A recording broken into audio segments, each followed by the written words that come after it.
Bonjour ou bonsoir tout le monde. Je vais aujourd'hui discuter de ce fléau qui ravage notre société, la paralyse et l'engourdit complètement. Oui, il s'agit bien du Khat. On this port, another form of trade that's become synonymous with Djibouti is Miraa.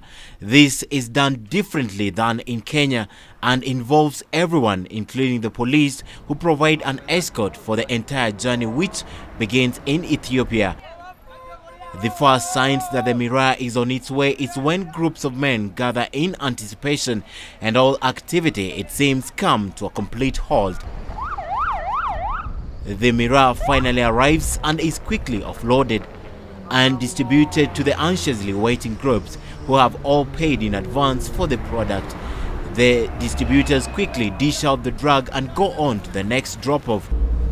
So how much do you buy, like the whole one pack? Like this that? one is 3,000 Djibouti francs.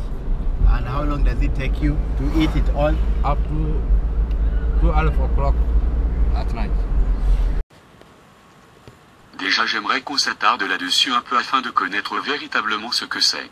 Le Khat est une plante, un arbuste de la famille de Solastracées cultivé dans la région de la Corne d'Afrique et le sud de l'Arabie, et dont les feuilles et les fines-tiges sont consommées pour leur effet stimulant et euphorisant. D'après certaines sources, cette plante se serait apparue en Éthiopie et puis introduite au Yémen vers le XVe siècle, mais il y en a aussi qui évoquent une origine première menite. Dans les deux cas, c'est dans ce rayon qu'elle assaille le plus les esprits. Le Khat aurait les mêmes effets que les amphétamines, il soulage la fatigue et la faim tout en procurant une sensation d'euphorie et d'exaltation, mais provoque une accélération du rythme cardiaque, de l'hypertension et une accélération de la respiration.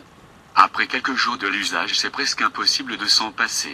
Une très forte dépendance s'établit, qui devient quasiment un besoin incontournable voire toxicomanie, et encore qu'à long terme ça peut gravement affecter l'humeur de la personne, peut causer des délires, des troubles de sommeil et pire des troubles digestifs, on relève aussi des cas de troubles sexuels. En France et en Angleterre, le Khat est sur la liste des stupéfiants, et c'est même une drogue illégale dans 16 pays de 28 de l'Union européenne. Nationwide bust on an illegal drug nets 14 suspects in Minnesota. Now, the drug is known as Khat. It's legal in parts of Africa, but not here. Scott Soroka has more on why Somalis say this is simply a cultural clash. Scott? Now, Mike, a nationwide sweep netted 25 tons, more than $10 million worth of Khat. 44 people were arrested, 14 here in Minneapolis. Now, 10 were charged yesterday in federal court in Minneapolis for trafficking the drug. Now, this is what it looks like, a leafy plant that users chew. Agents say it is highly addictive. The investigation led agents through the streets of New York City, Seattle, and South Minneapolis. They say this drug operation was complex, organized, and violent. Police say the violence includes a murder in Minneapolis in 2004. Local Somalis say they're confused by this crackdown. Those people think that Khat is very normal. It's like for them to have a cup of coffee in the morning. So you can see an apparent clash of two different cultures. Associated with the drug is now the street gangs that are starting to get involved in the drug trafficking of it because of the profit margin involved, and so we're now seeing associated violence with the drug as well. And agents say yesterday's bust took down the ring that distributed most of the Khat in the United States. Minneapolis has the largest concentration of Somali immigrants in this nation. Live in the newsroom, Scott Soroka, 5 Eyewitness News.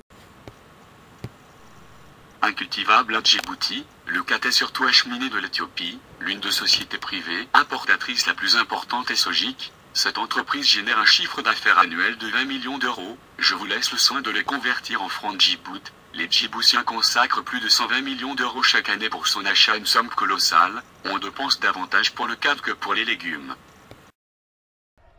Djibouti imports 11 tons of miraa each day, which cost about $170 million per year. One miraa chewing session lasts an average of 5 hours.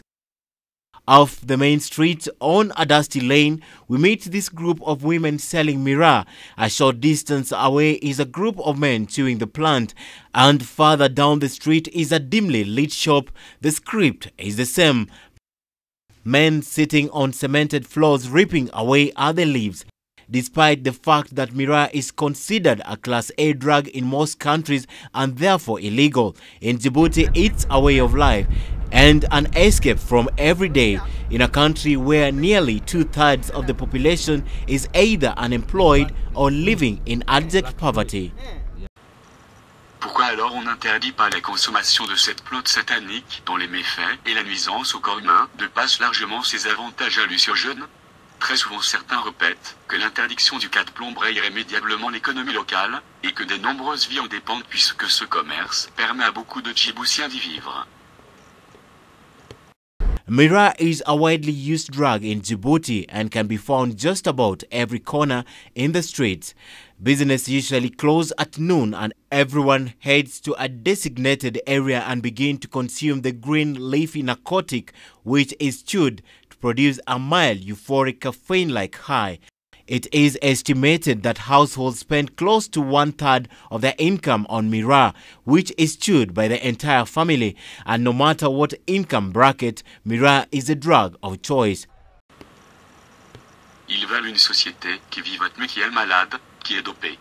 L'argent du khat ne devrait pas compter plus que la santé de nos concitoyens, non pas que la santé physique, mais également de l'esprit.